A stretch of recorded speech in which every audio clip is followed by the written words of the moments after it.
Everybody, it's Michael. When I first saw the announcement for Assassin's Creed Mirage, I was really excited. I've been a fan ever since Brotherhood came out, and so when I heard that they were going back to that smaller, denser gameplay style that they used to be known for, I was all for it. And so I did something that I don't normally do, and I did pre-order the game ahead of time. And now after finishing the game, I just wanted to talk about it a little bit, give my reviews on it, and yeah, that's about it. So with that out of the way, let's jump right into it.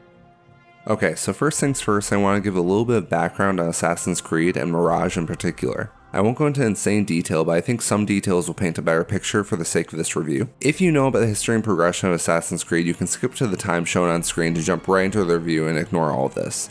Assassin's Creed is a game franchise that mixes open world with action, adventure, and stealth elements that had its first installment in late 2007. This entry in the series focused on Desmond Miles in the modern day being forced to relive the memories of one of his ancestors as he learned about an eternal struggle between two groups, the Assassins and Templars, who had affected much of history behind the scenes. This game laid the groundwork for what would become an extremely expansive story spanning 13 main games alone, not to mention all the spin-offs. And it did all of this while focusing on a relatively small area, with the first game taking place in the Holy Land of the Middle East. It also helped to popularize and make the idea of social stealth and parkour its gameplay trademarks. It received generally positive reviews, but still has detractors at the time. One review from Game Trailers at the time said that the first game is, quote, one of those games that breaks new ground, yet fails in nailing those fundamentals. For me, this has been true about a lot of the entries in the series, but I love them despite their flaws, as do many others. As the series has grown, so have the games themselves. First with ever-expanding maps and interactivity with the environment, and then with the style of gameplay. Gone was the relatively straightforward story in small but densely packed cities, instead replaced with sprawling open-world experiences with an extreme amount of side quests. Playing with basically the same weapons and abilities was swapped for a more RPG-focused approach, and stealth became a lot more optional as the games went on. Now don't get me wrong, I've enjoyed these entries just as much, if not more in some ways, but it's hard to ignore that these were not the same games that had made a name for themselves under the Assassin's Creed banner and what made them special, in the beginning at least. So, steps in Assassin's Creed Mirage, to try and combine the best of both with an appeal to fans of the first game specifically. The similarities are easy to spot from a glance.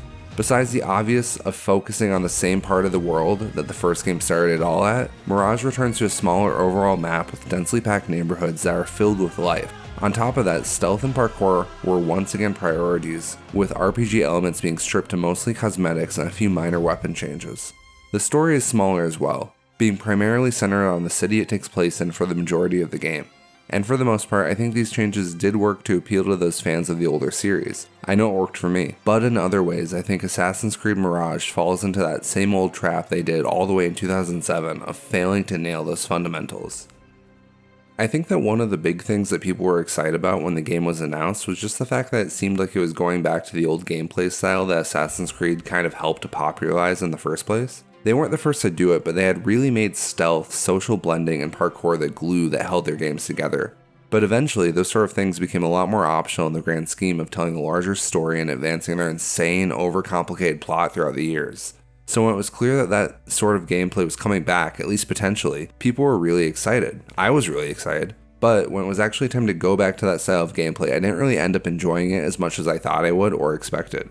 Now, this could be the case of tons of reasons that might have to do with me, the game, or a combination of the both, but regardless of why, that's how I felt about it. The best way to sum it up for me is Assassin's Creed Mirage felt like how those early Assassin's Creed games played, instead of how I remember them feeling when they first came out. And that may seem like a distinction without a difference, but I think it's actually very important when a game decides to go back to its roots like that. You don't just want it to come off as clunky or as difficult as those games probably used to be. You want it to feel like how you remember it feeling. And after playing it for hours, Assassin's Creed Mirage does feel a little clunky. Not so much that it's a horrible experience or anything, or even to the point where it's bad. It's just noticeable to me, especially when it comes to parkour. I often found myself running through the rooftops of Baghdad, fleeing guards, when all of a sudden I would go climbing in another direction entirely, or get snagged on something. It didn't happen all the time, but just enough that I always thought it might happen again.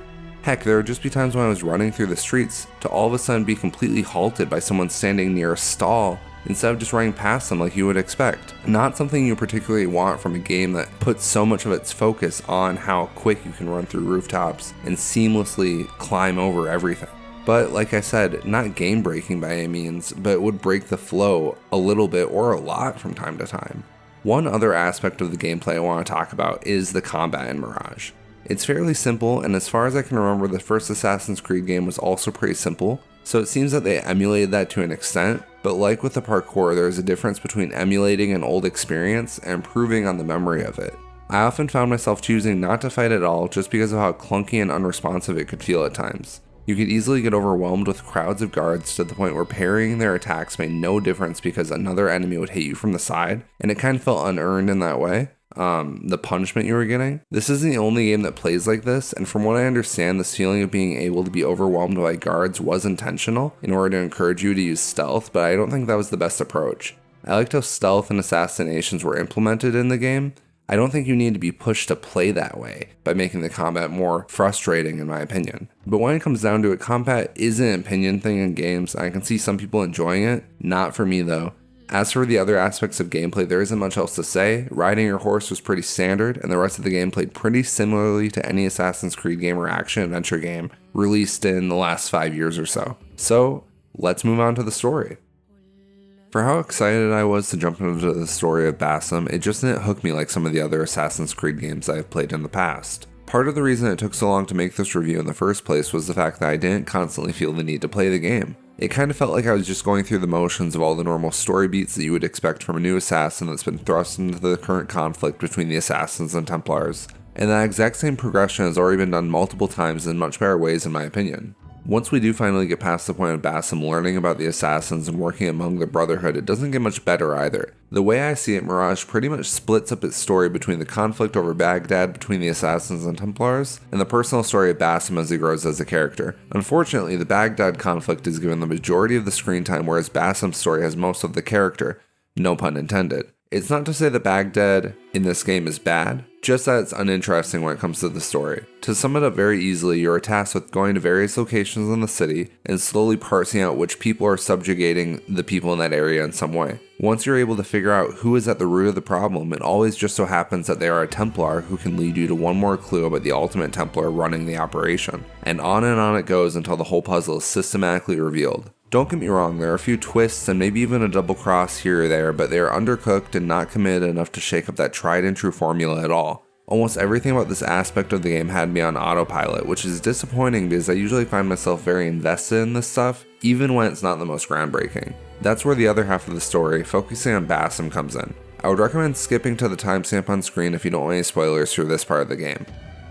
Throughout the game, before he was even an assassin, Basim had two constants by his side, his close friend Nihal, who he has known his whole life, and his nightmare of a djinn that haunts him for an unknown reason. As we play as this character, we see him try to shed this relationship and his nightmares and fully embrace his new future as an assassin, but he just can't seem to shake it. Nihal always seems to come back at the most unlikely times, and no matter what he does or how he grows, he can't escape from his nightmares. This all comes to a head when Basim finally takes on the final Templar, and it was revealed that he is more than the average human, and that the Templars as well as the assassins have known this all along, keeping Basim in the dark from it all. This shakes Basim up as the assassins seem to be a genuine new family to him, as we've seen him interact with them in a very friendly way throughout the game. To complicate things further, the Templar is killed by Basim's mentor before he can ask him any more questions. She then tells him that if he goes searching for the truth any further, which just so happens to lie underneath the current assassin training grounds / base, that she would kill him herself. So what is he to do but return to his roots and ask Nihal for guidance on this?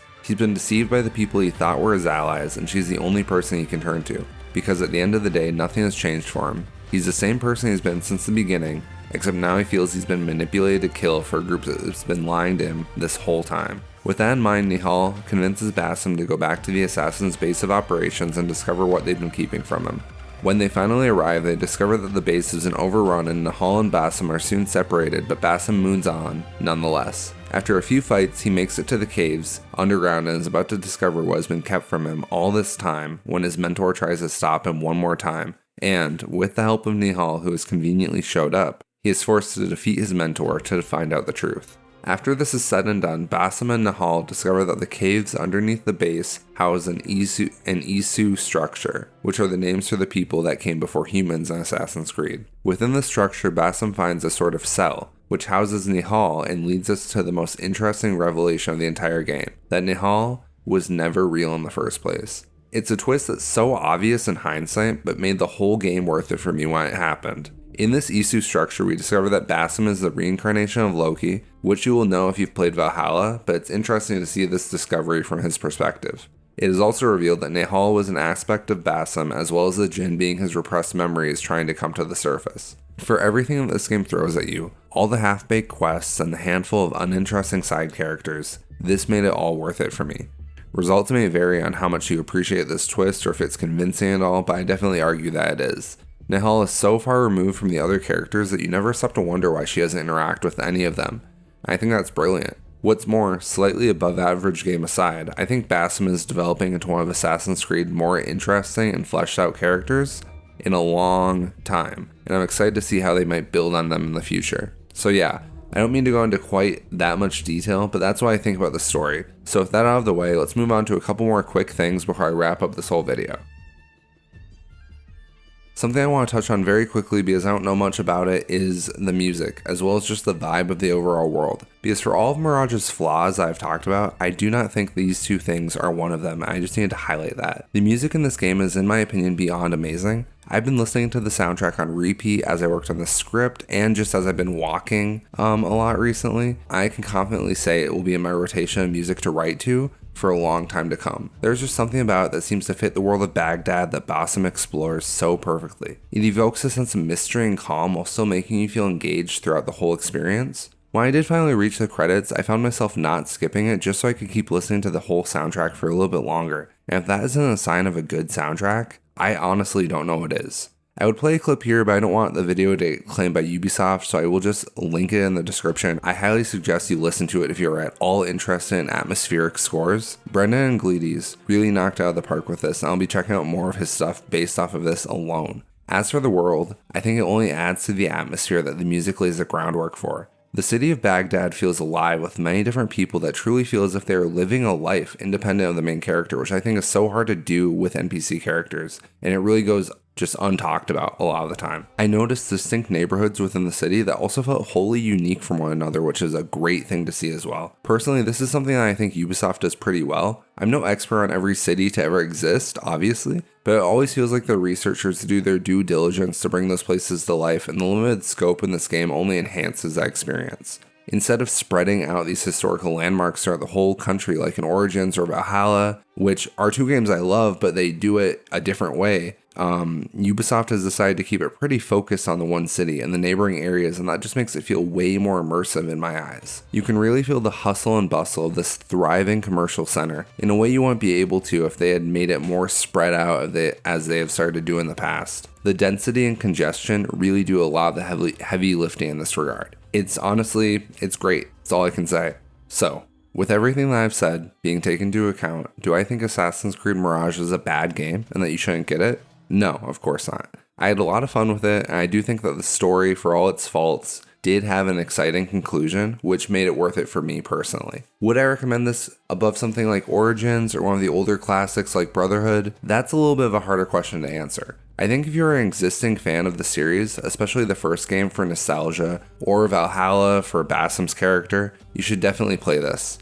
However, if you're new to Assassin's Creed, personally I would recommend you start out with something like the Ezio trilogy, or one of the newer games like Origin to find out if this is the right series for you, and then move on from there. If I had to give it a rating, I'd probably say that Mirage sits somewhere around a 7 out of 10 for me. Not perfect by any means, but it does have its charms, and it's a worthwhile experience for dedicated fans. And who knows, I might look back on this and change that rating eventually, but that's where it sits right now. And yeah, I mean, that's all I have to say about it. So with that out of the way, what do you guys think? Have you played Mirage? And if so, what do you like about it? Do you want to see Ubisoft make smaller scale Assassin's Creed games in the future? That looks like something we might possibly get more of, which is great, in my opinion. Let me know down in the comments because I would really like to know the general agreement on this stuff. I want to know where everyone else lies with that. And as always, thank you all for watching. I'll see you all in the next video real soon, sometime next week. Bye.